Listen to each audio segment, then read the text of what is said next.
Olá, meus queridos. Estamos aqui novamente para dar continuidade no nosso estudo Cartas de Cristo.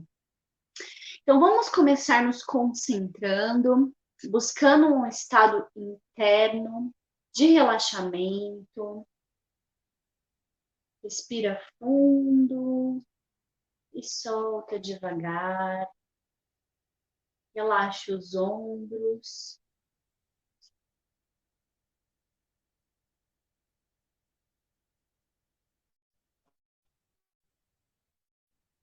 Nesse momento de estudo, chamamos a consciência divina para as nossas mentes e o nosso mente.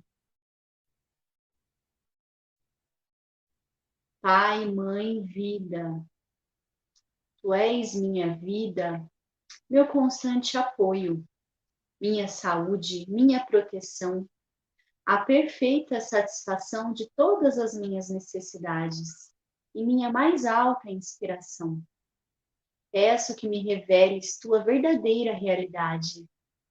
Sei que é tua vontade que eu seja plenamente iluminada e que eu possa receber melhor a consciência de tua presença em mim e ao redor de mim. Creio e sei que isto é possível. Creio que tu me proteges e me guardas no perfeito amor. Sei que meu propósito final é te expressar. Quando falo contigo, sei que tu estás perfeitamente receptivo para mim, pois tu és a inteligência amorosa universal que maravilhosamente concebeu este mundo e o tornou visível.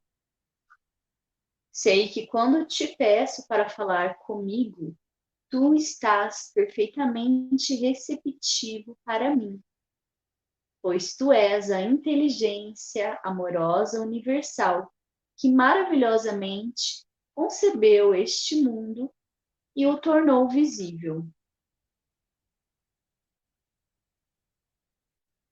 Sei que quando eu te escutar, tu entrarás em minha consciência humana e virás cada vez mais perto de meu espírito e meu coração mais e mais receptivos.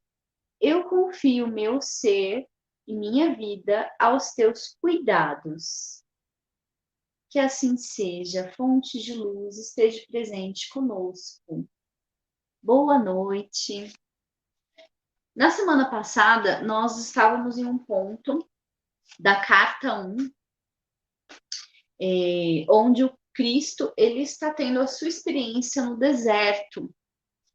E lá ele pôde ver, primeiramente ele constatou que essa dimensão ela não é sólida, né? Que a matéria não é sólida.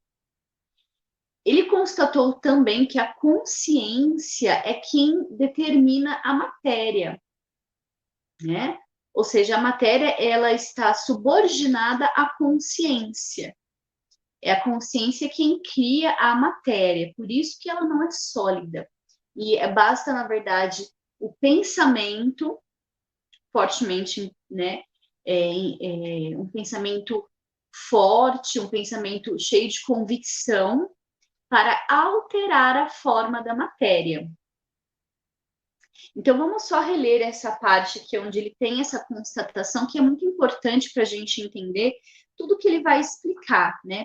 Porque está baseado nessas visões que ele teve no deserto sobre a nossa realidade. Então, ele teve essas constatações. Tudo aquilo que o homem profundamente acredita ser, bom ou mal, naquilo se tornará. Então, se você acredita que você é uma pessoa boa, né, é nisso que você vai se tornar. Se você acreditar que você é uma pessoa má, que você é uma pessoa que não presta, nisso também você vai se tornar. Isso é muito interessante porque quando uma pessoa, às vezes, ela cresce próximo de alguém que está o tempo todo dizendo você é isso, você é aquilo, né? Você é isso de ruim, a pessoa, ela pode mudar essa visão que ela tem dela mesma. Basta ela mudar a convicção e começar a dizer, não, de repente eu não me acho uma pessoa tão boa. Porém, o que eu devo dizer? Ah, eu não sou uma pessoa boa? Não, não é isso que você deve dizer.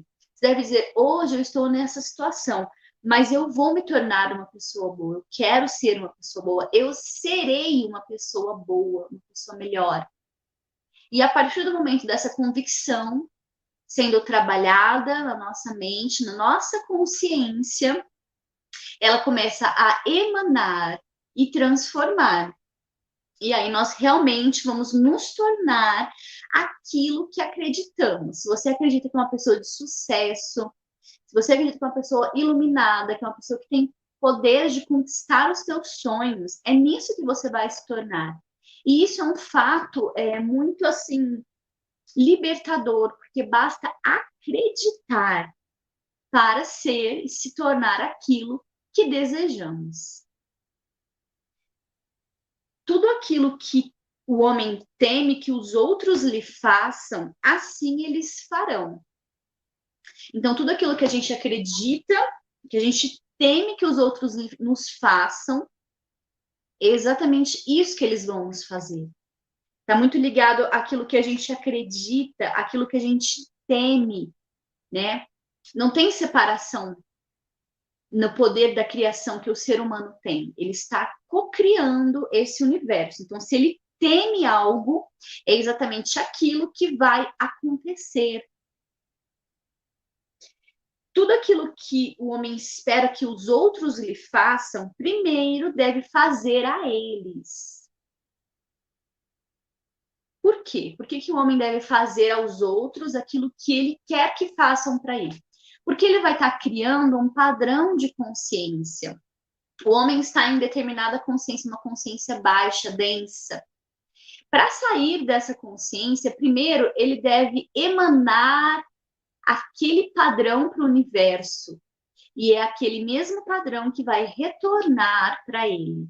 Então, se eu faço bem aos outros, o universo vai me devolver com o mesmo padrão vibratório de bem, né? De fazer o bem, de realmente fazer para os outros aquilo que eu quero que os outros façam para mim.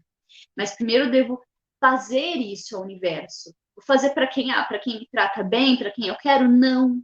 É fazer para todos. Né? E quanto mais você faz, mais o universo vai te devolver.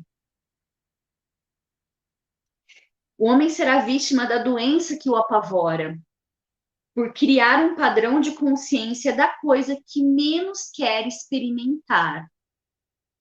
Então, eu já vi casos assim, já aconteceu comigo coisas assim, aquilo que eu menos queria que acontecesse, aquela coisa que eu tinha aquele pavor, né, era exatamente aquilo que o universo me trazia. Por quê? Porque pensamentos, né,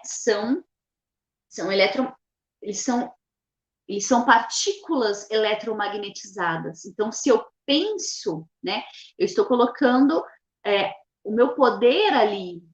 E se eu potencializo esse pensamento com emoções intensas, né, aquilo que me apavora é uma emoção intensa.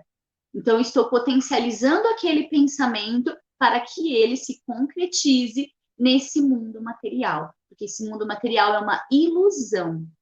Quem determina os fatos, os acontecimentos, é a nossa consciência.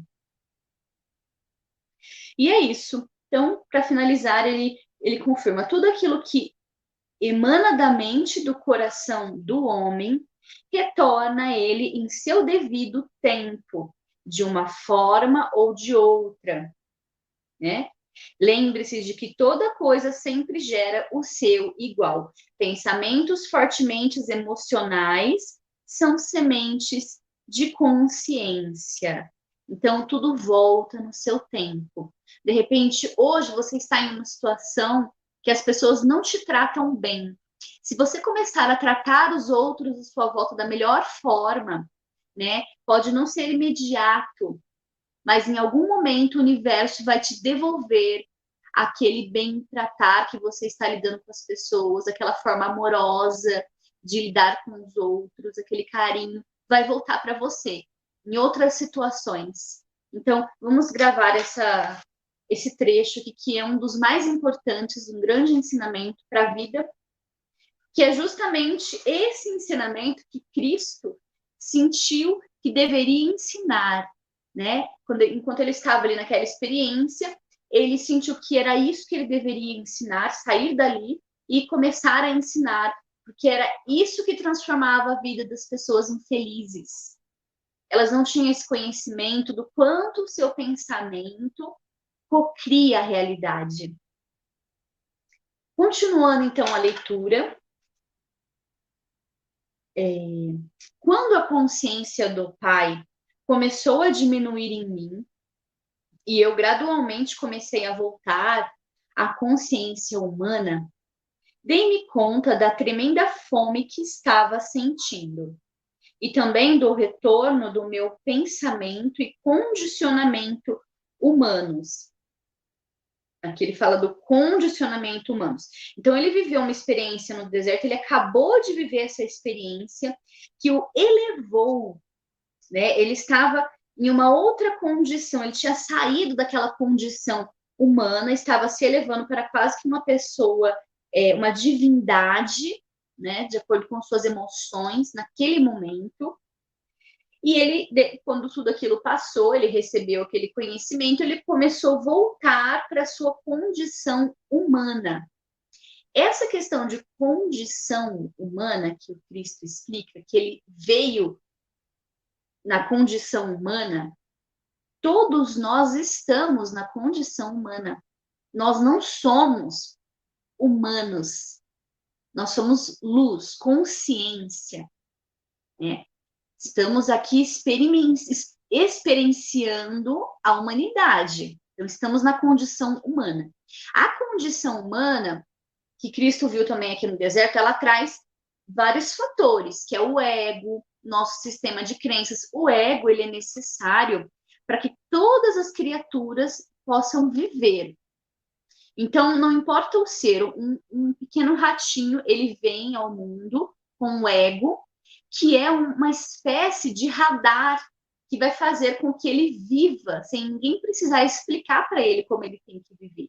Então, são os nossos impulsos de sobrevivência, né? O nosso impulso de procriação, todos os nossos impulsos, muito ligado à nossa parte animal, está relacionado ao ego, que é necessário para a nossa sobrevivência, e está relacionado à condição humana, né?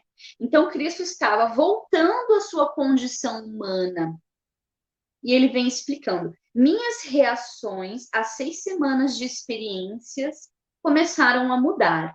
Meu habitual conhecimento humano a respeito de mim mesmo e dos meus desejos tomou conta do meu pensamento. Pois bem, a coisa mais surpreendente e completamente inesperada tinha me acontecido. Exultei. Foi-me dado conhecimento muito além do que qualquer outro homem já recebera. Eu estava eufórico com a constatação de que finalmente as minhas dúvidas e rebeldia contra o Deus vingativo dos judeus ortodoxos tradicionais eram justificadas. Eu estava certo, afinal. Quem algum dia teria suspeitado de que a mente humana poderia ser tão altamente criativa? Que um pensamento ou desejo fortemente mantido poderia manifestar-se no reino visível. Vamos observar que, conforme ele vai voltando para a sua condição humana, o ego vai falando mais forte. Ele começa a voltar para as percepções que ele tinha dele mesmo, né? E ele começa a ver que finalmente eu estava certo, né? Aquele Deus que era explicado, né, para mim devido à religião, não era o Deus correto, ele não representava a divindade, Deus não era aquilo. Então eu estava certo. Olha o ego aí, essa necessidade de querer estar certo. Então ele vem voltando para a condição humana e ele vai viver aqui algumas coisas que vão mostrar que ele precisa vencer, é o seu monstro interno, né? O nosso ego, a nossa necessidade de querer estar certo, Continuando a leitura, percebi que Moisés teria sabido algo disso, porque ele havia feito algumas coisas estranhas quando os israelitas passaram grande necessidade. Ele se tornou um líder e mudou o destino dos israelitas, que tinham sido escravizados pelo Egito. Eu poderia retornar agora e libertar o meu povo do rígido controle de seus mestres.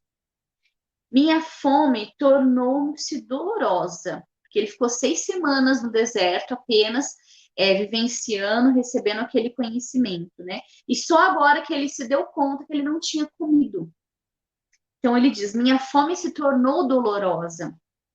Ocorreu-me que poderia transformar pedra em pão e satisfazer a minha necessidade de comida, pois me lembrava que o Pai Poder Criativo trabalhava por meio da minha mente e, portanto, tudo no universo estava sujeito ao meu comando.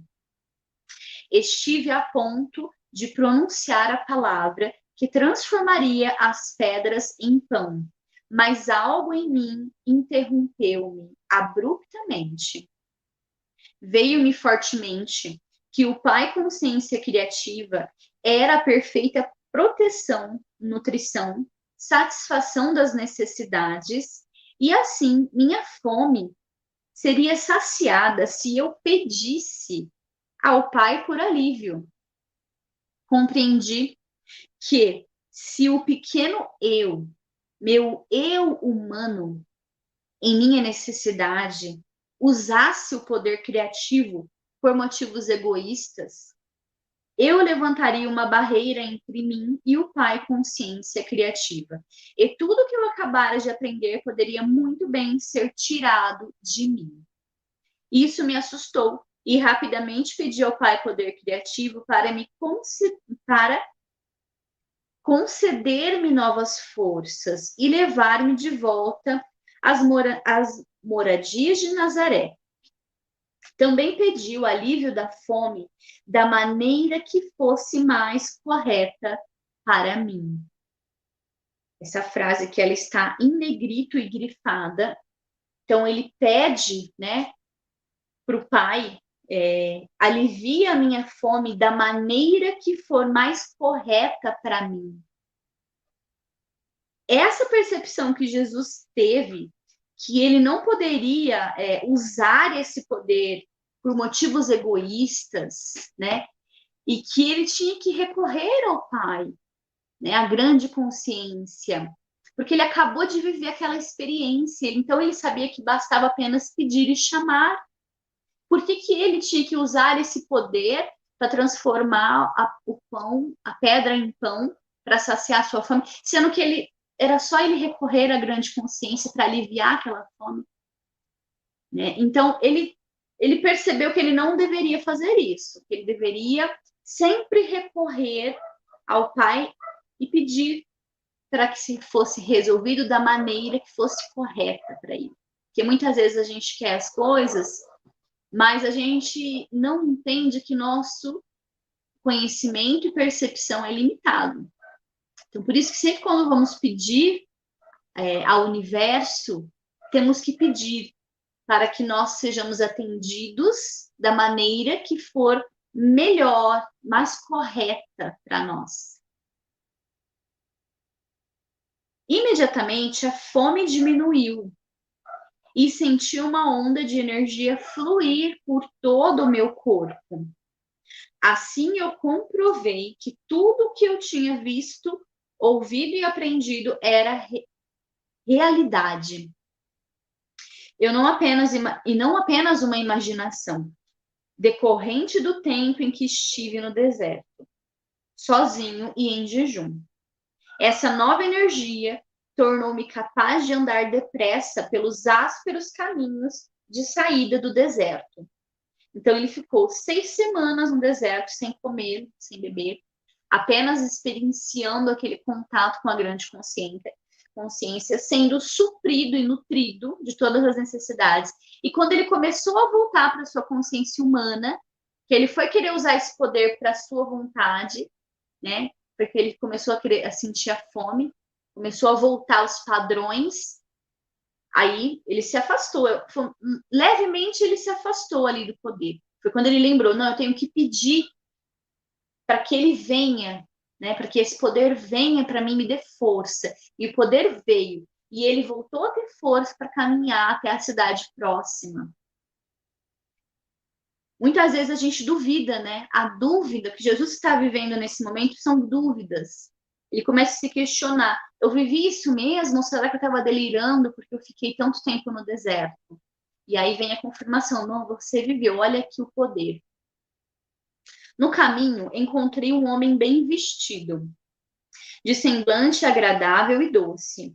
Cumprimentou-me calorosamente, expressando preocupação ao ver minha aparência rude, descuidada e desalinhada. Alegremente ele me fez sentar em uma pedra e compartilhou comigo sua excelente carne e pão. Eu me perguntava de onde ele havia vindo e por que estava em um lugar tão desolado. Em resposta ao meu questionamento, ele somente sorriu e não pareceu surpreendido quando eu disse que havia estado tantos dias no deserto e tinha perdido a noção do tempo. Expliquei-lhe como havia sido iluminado sobre a verdadeira natureza do Criador do mundo e que me haviam sido ensinadas as leis naturais da existência. Ele apenas sorriu e acenou com a cabeça. Estou retornando ao meu povo para lhe ensinar tudo aquilo que aprendi. Falei alegremente, pois serei capaz de curá-los, libertá-los de toda doença e pobreza. O estranho respondeu tristemente: isso levará muitos milênios. Estive prestes a repreender sua falta de fé, quando percebi que ele havia ido embora. Então, eu soube que um mensageiro divino havia vindo socorrer-me com um bom pão e carne. E com compaixão tinha me avisado que minha missão não poderia ser tão simples, apesar de todo o meu entusiasmo. Fiquei desanimado com seu aviso. Meu entusiasmo diminuiu. O caminho até a primeira vila pareceu interminável, como uma mudança no pensamento humano produz uma mudança de ânimo.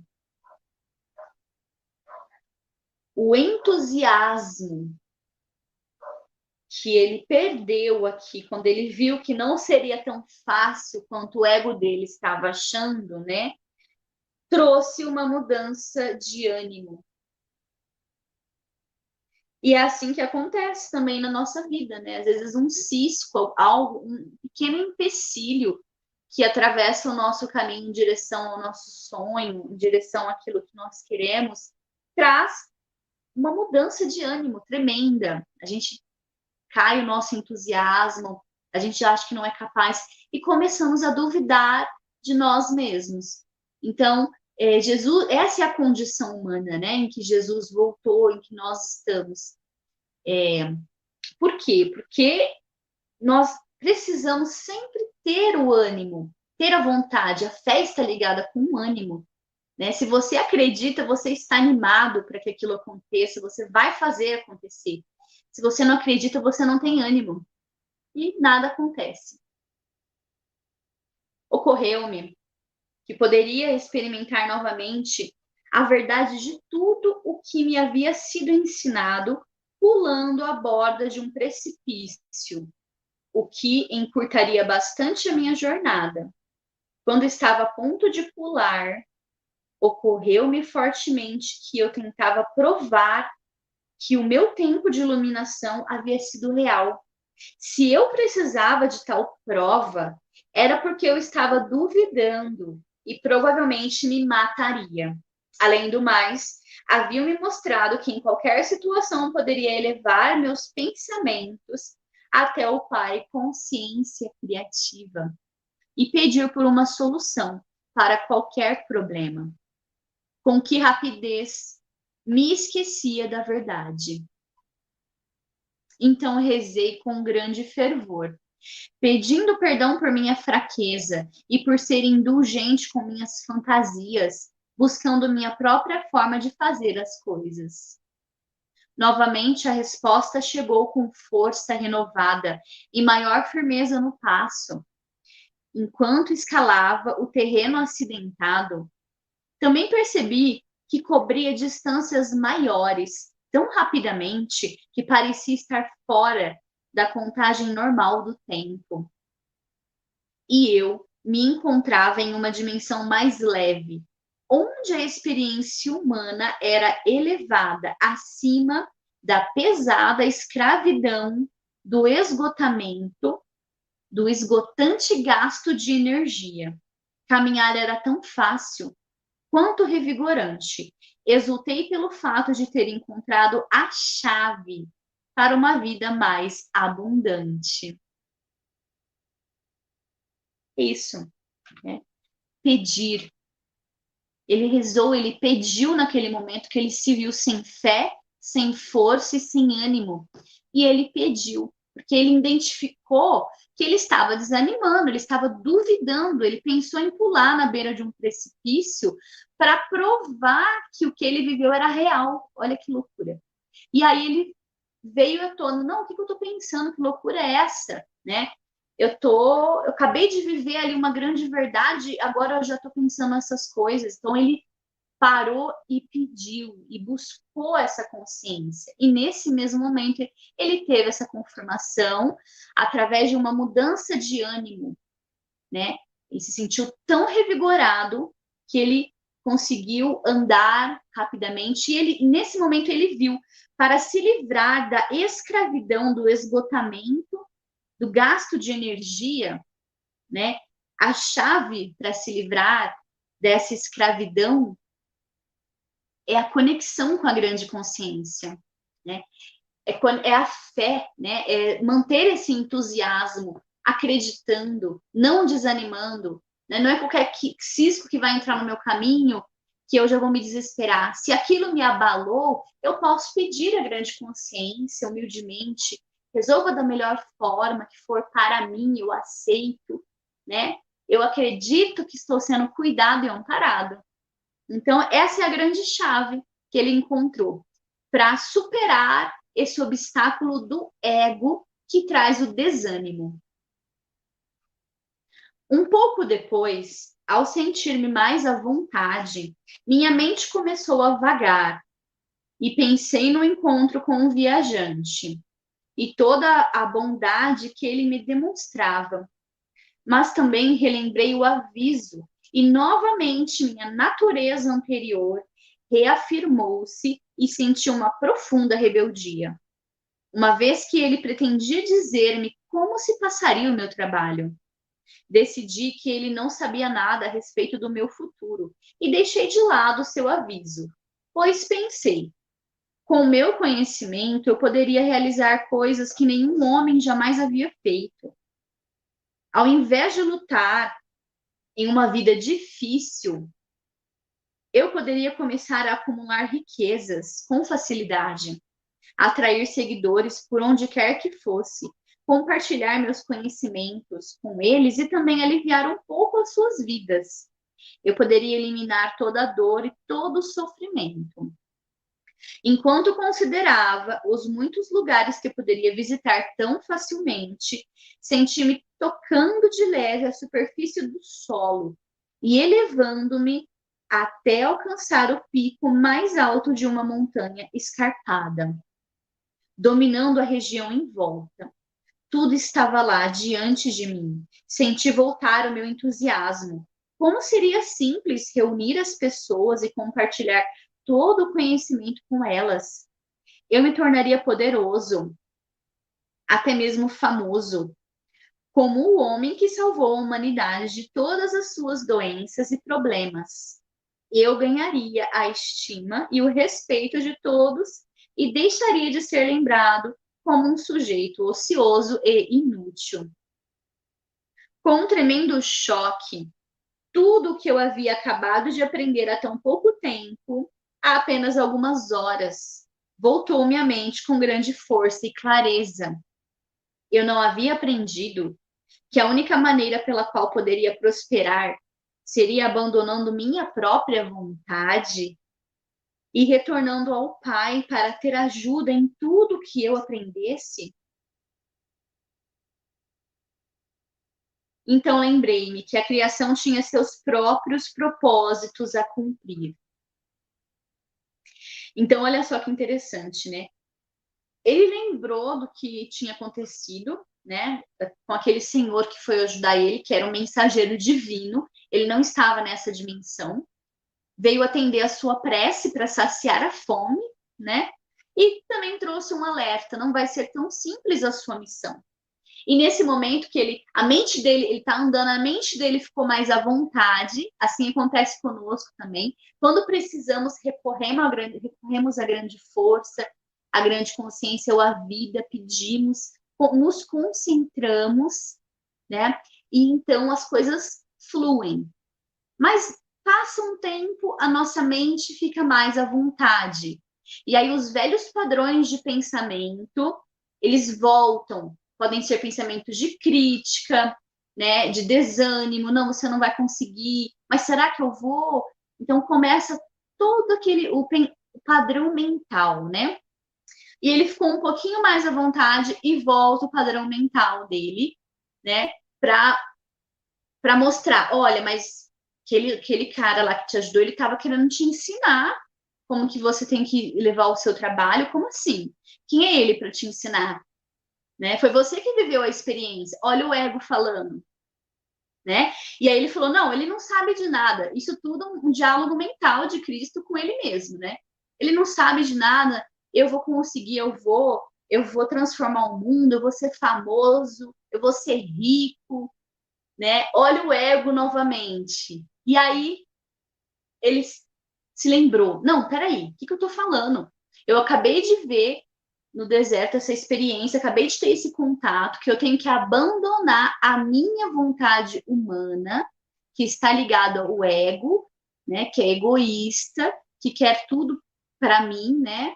O ego ele faz com que as pessoas busquem as coisas que vão satisfazer as suas necessidades, independente dos demais. Ele nos separa do todo, né? E ele se esqueceu daquilo. E aí ele lembrou: não, não é por aí. Eu não posso agir dessa forma. Eu preciso me controlar, né? Não é dessa forma. É muito pertinente que as cartas são colocadas dessa maneira, trazendo todas essas questões que Cristo viveu. Porque se a gente analisar, nós também vivemos isso no nosso dia a dia.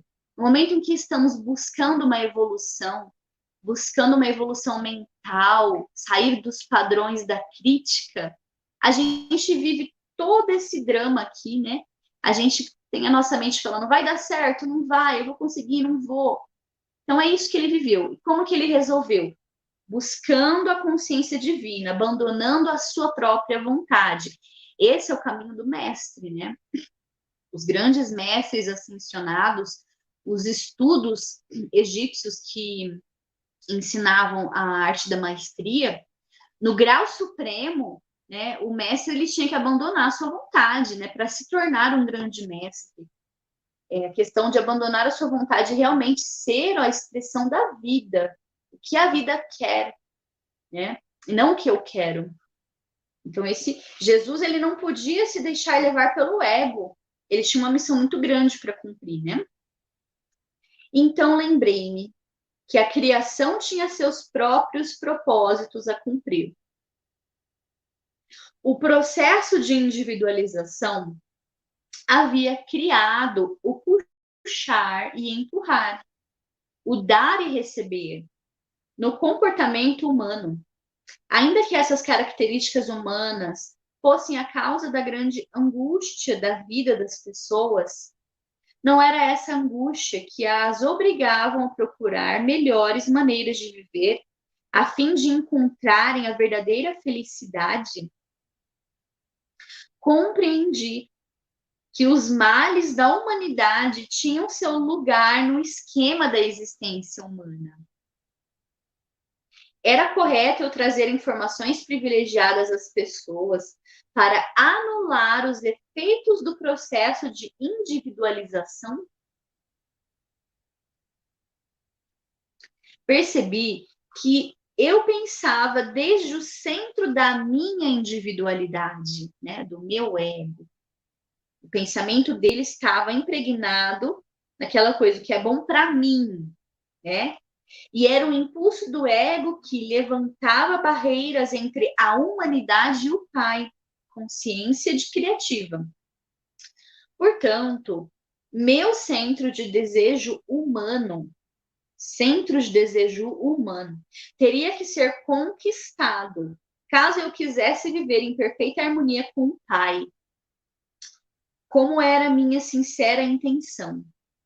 Então, ele queria viver em harmonia com o Pai, poder criativo. Ele viveu 6 semanas no deserto, sendo suprido, tendo todas as necessidades saciadas, vivendo em luz. Ele saiu da matéria e ele viu que ali era a verdadeira felicidade.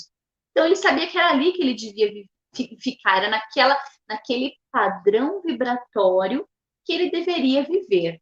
Mas, para isso, ele tinha que conquistar o centro de desejo, né?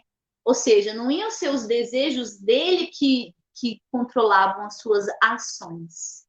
As suas ações seriam direcionadas para controlar os seus desejos, né? Não é os desejos que controlam. Eu vou fazer isso porque é o meu desejo, não consigo controlar. Não. Então, ele precisava conquistar dentro de si o centro dos seus desejos. E assim, eu seguia meu caminho, pensando a respeito do que poderia acontecer e como eu poderia superar da melhor maneira os impulsos que regiam a minha condição humana, a fim de permanecer no fluxo da consciência do Pai, da qual extrairia inspiração, orientação, soluções para os problemas da minha alimentação, saúde e proteções diárias. De fato, percebi que enquanto eu permanecesse dentro deste fluxo diário de consciência do Pai, nenhum mal poderia aproximar-se de mim. E cada necessidade minha seria atendida. Não é maravilhoso? Vamos também buscar conquistar esse nosso centro dos desejos, né? Para viver essa realidade do Pai consciência divina. Porque todas as nossas necessidades são supridas e nenhum mal nos acontece. O mais importante, a consciência do Pai, trabalhando por meio de mim, faria tudo o que fosse necessário para ajudar as pessoas, com tanta necessidade de cura e conforto.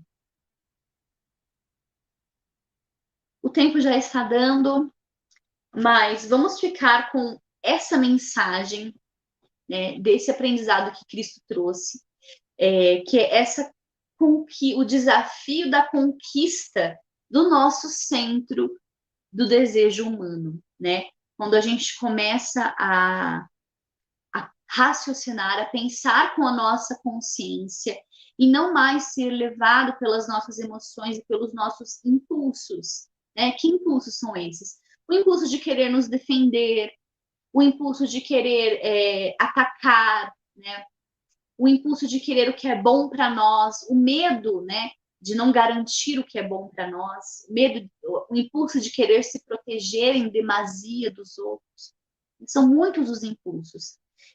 Cada pessoa deve, primeiro de tudo, se olhar, se observar. Quais são os meus impulsos? De onde parte o centro dos meus desejos, né? Como isso foi criado em mim? Isso é individual. Então, cada um vai ter uma percepção e vai descobrir uma forma de superar. Então, é isso. Compartilhe, né, esse conteúdo se você gostou, esse estudo, se está te ajudando, comente, deixe suas perguntas também, o que você está achando, se ficou questões. Mais para frente eu vou fazer uma live só para responder. Quando a gente terminar a carta 1, a gente vai comentar um pouco mais dela. E aí eu quero que vocês me tragam aí as questões, tá? De tudo aí que vocês estão pensando. Um grande beijo, fiquem com a luz e até semana que vem.